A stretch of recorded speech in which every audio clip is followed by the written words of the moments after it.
আসসালামু আলাইকুম, hi there. চলে এসেছি আপনাদের জন্য ঈদ স্পেশাল আরও একটা রেসিপি নিয়ে। আজ আপনাদেরকে তৈরি করে দেখাবো শাহি জর্দা। কিন্তু এই জর্দাটা একটু ভিন্ন ধরনের, কারণ এটা আমি তৈরি করেছি লেমন দিয়ে।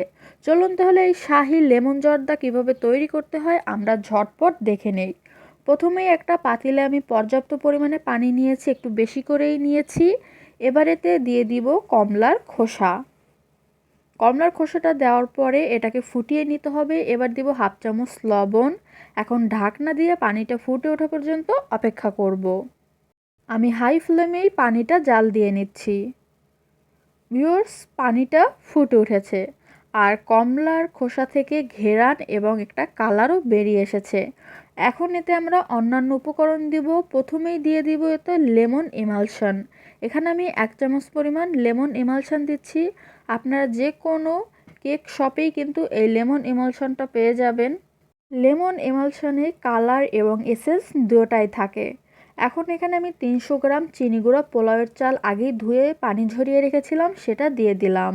এখন ঢাকনা দিয়ে মিডিয়াম আঁচে চালটা সিদ্ধ হওয়া পর্যন্ত অপেক্ষা করতে হবে। তবে মাঝে মধ্যে ঢাকনা তুলে চালটা একটু নেড়ে দিবেন, যাতে চালটা পাতিলে লেগে না যায়। সো ভালো করে এটাকে একটু মাঝে মধ্যে নেড়ে দিবেন।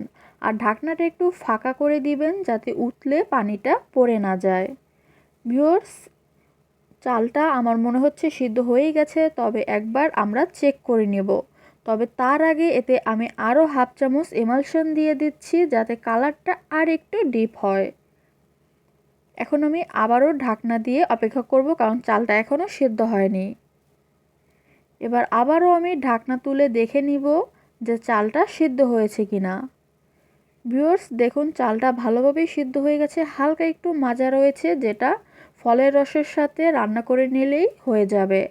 আমি এটাকে ভালো করে পানি ঝরিয়ে তারপরে ঠান্ডা পানি দিয়ে ধুয়ে নিয়েছি। এখন কমলার ছিলকাগুলো আমি এটা থেকে বেছে ফেলে দিব। আর এখান থেকে 2 চামচ পরিমাণ পোলাও আমি তুলে রাখছি, 1 ফোঁটা সবুজ কালার মিক্স করে এটাকে একটু কালারফুল করার জন্য। এভাবে চাইলে আপনারা 2 ধরনের কালার ইউজ করেও কিন্তু এটাকে একটু আকর্ষণীয় করতে পারেন।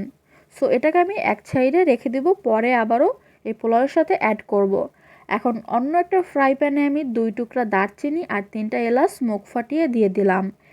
এবার এতে দিয়ে দিচ্ছি 2 টেবিল চামচ ঘি। ঘিটা ভালোভাবে মেল্ট হয়ে যাওয়ার পর এতে আমি অ্যাড করব কিশমিশ। আমি এখানে 1/4 কাপ পরিমাণ কিশমিশ দিয়ে দিচ্ছি। আমার ইচ্ছে মতো আপনারা নিজেদের ইচ্ছে মতো কম বেশি দিতে পারেন। এখন 1 মিনিট এই ঘিয়ের সাথে কিশমিশটা একটু সতে করে নিব মিডিয়াম আঁচে। এখন এতে অ্যাড করব 1/4 কাপ চিনি। তবে মিষ্টির স্বাদ আপনারা নিজেদের ইচ্ছে অনুযায়ী দিবেন। আমি এখানে ব্রাউন সুগার দিয়ে দিলাম 1/4 কাপ পরিমাণে। এখন এতে দিয়ে দিচ্ছি হাফ কাপ কমলার জুস। এবার এতে অ্যাড করব 1/4 কাপ পরিমাণে আনারস কুচি। আনারসটা একটু ছোট ছোট কুচি করে কেটে নেবেন। এখন মিডিয়াম আঁচে এটাকে সিদ্ধ হওয়া পর্যন্ত অপেক্ষা করব। আর এতে দিয়ে দিব 1 চিমটি লবণ, যাতে মিষ্টির ব্যালেন্স থাকে। সো আনারসটা সিদ্ধ হওয়া পর্যন্ত আমি এটাকে কুক করে নিচ্ছি মিডিয়াম আঁচে। এবার এখানে দিচ্ছি হাফ কাপ পরিমাণে পানি। আনারসটা ভালোভাবে সিদ্ধ হয়ে যাওয়ার পর এতে অ্যাড করতে হবে ট্যাং। ভিউয়ার্স, আনারসটা সিদ্ধ হয়ে গেছে, আমি এখানে 3 চামচ পরিমাণে ট্যাং দিয়ে দিব। তারপরে পোলাওয়ের চাল এই রসের মধ্যে দিয়ে দিব। কিন্তু আনফরচুনেটলি ক্যামেরাটা অফ হয়ে যাওয়ার কারণে পোলাওয়ের চালটা দেখাতে পারিনি। আমি পোলাওয়ের চালটা দিয়ে রসটা একদমই টানিয়ে নিয়েছি মিডিয়াম আঁচে। এখন আমি এটাকে আরও 5 মিনিটের মতন একদম লো আঁচে দমে রাখবো। তার জন্য ঢাকনাটা দিয়ে দিচ্ছি আর 5 মিনিট একদম লো আঁচে দমে রাখছি।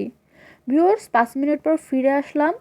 দেখুন, পোলাওটা একদমই ঝরঝরা হয়ে গেছে এবং এটা কিন্তু অনেক সফট হয়েছে। এখন আমি যে আলাদা করে গ্রিন কালারের ভাতটা সরিয়ে রেখেছিলাম, সেই পোলাও বা জর্দা ভাতটা এর সাথে মিশিয়ে দিয়ে দিব। তারপর এটাকে নেড়ে একদম লো আঁচে 1 মিনিটের মতন এভাবে নাড়তে থাকবো।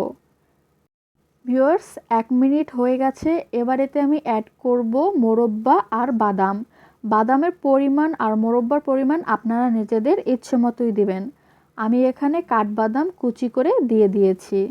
ভালো করে নেড়ে মিশিয়ে দিলাম। এখন চুলাটা অফ করে দিব আর এই চুলার উপরেই ঢাকনা দিয়ে আমি আরও 5 মিনিট এটাকে রেখে দেব হালকা একটু ঠান্ডা করার জন্য।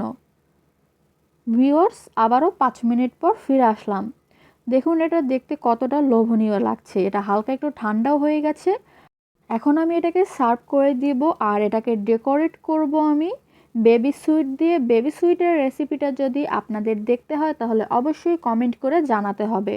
আর কিছু বাদামও আমি উপর থেকে দিয়ে দিচ্ছি। সো আজকের রেসিপি কেমন লেগেছে অবশ্যই কমেন্ট করে জানাবেন।